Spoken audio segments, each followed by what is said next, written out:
Bonjour à tous, j'espère que vous allez bien. Voilà, avec l'enseignement à distance, il y a eu une forte demande concernant Microsoft Teams, d'où cette vidéo sur l'onglet Devoirs.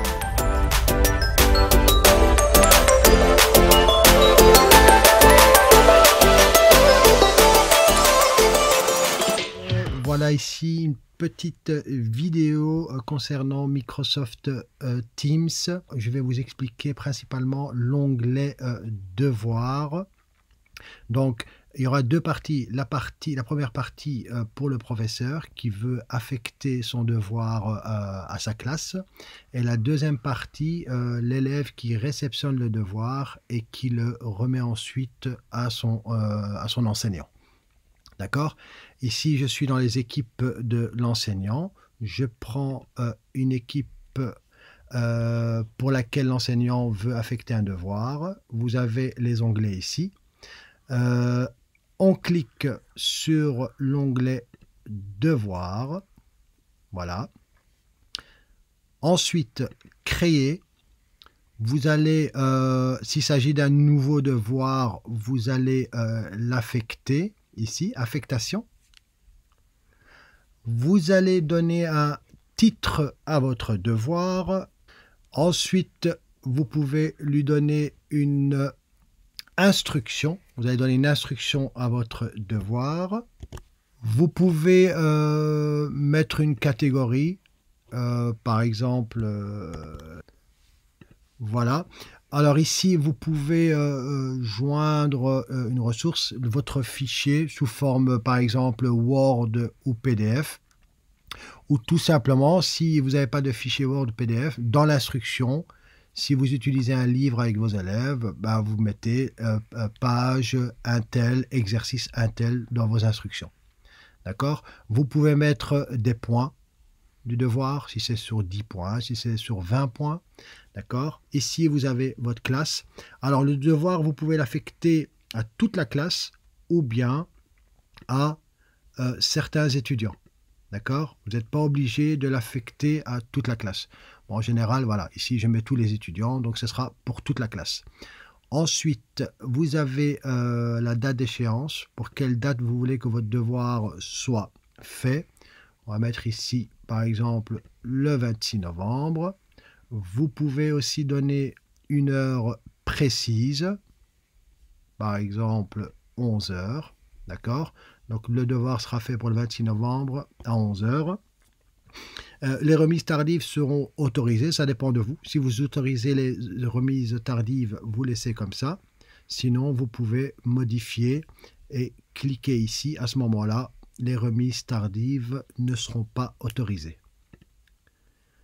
Voilà, une fois que c'est fait, n'oubliez pas de l'affecter. Et ainsi, votre élève, voilà, le recevra ici. Il pourra le lire sous forme d'une notification dans Publication. Donc là où vous communiquez avec vos élèves, il y a une publication qui s'est faite, d'accord? Le titre du devoir avec l'échéance. Et l'élève peut avoir accès au devoir via ce cadre. Voilà. Ou sinon, il peut aller dans son équipe. Donc ici, je suis dans le compte de l'élève. Il va dans son équipe et à ce moment-là, il clique dans Devoir. Et on voit très bien que le devoir est affiché ici. Le titre du devoir, travail en classe, et l'échéance, 26 novembre à 11 heures.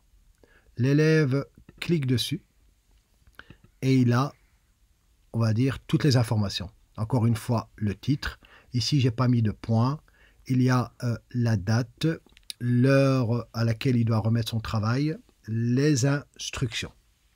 Voilà, ça c'est la partie élève. L'élève recevra ça. À partir de ce moment-là, l'élève doit remettre son devoir. Donc il fait son devoir et ensuite il doit le remettre. Avant de cliquer sur remettre, il doit d'abord le joindre. Donc il doit cliquer ici sur ajouter un travail. Ajouter un travail et il va le charger à partir de son appareil. S'il travaille avec un smartphone, bah, ce sera à partir du smartphone. Sinon, si c'est son ordinateur, à partir de son ordinateur. Il clique dessus, il va aller chercher son travail. Moi, je l'ai mis ici dans Bureau. Voilà, Travail Géo. Il va le joindre.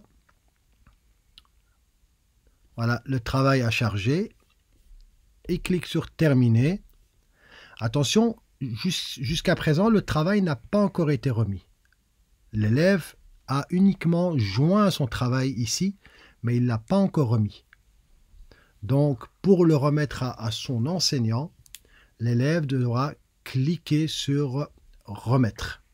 Ça, c'est important, parce que plus souvent, les élèves pensent avoir remis leur travail et finalement, ils ne l'ont pas remis. Donc, à partir du moment où l'élève a joint le travail, il doit cliquer sur « Remettre ». D'accord? Il remet son travail, d'accord? Et l'enseignant recevra les travaux ici dans Devoirs. Voilà, ici, voilà, normalement c'est non remis, mais lorsque l'élève renvoie le travail, le professeur doit lire ici « Remis ». Tant que c'est non remis, on clique dessus, il n'y a rien qui n'a été remis. Donc ça, c'est la partie professeur. Donc pour le professeur ici, il n'y a rien qui a été remis. Si l'élève remet un travail, il s'affichera ici. Le professeur pourra le consulter. Il pourra faire des commentaires, mettre par exemple des points aussi, d'accord? Et à ce moment-là, il pourra cliquer sur retourner pour retourner le travail corrigé à son élève. Voilà, ainsi se termine la vidéo. J'espère qu'elle vous a été d'une grande utilité et je vous dis à très bientôt. Au revoir.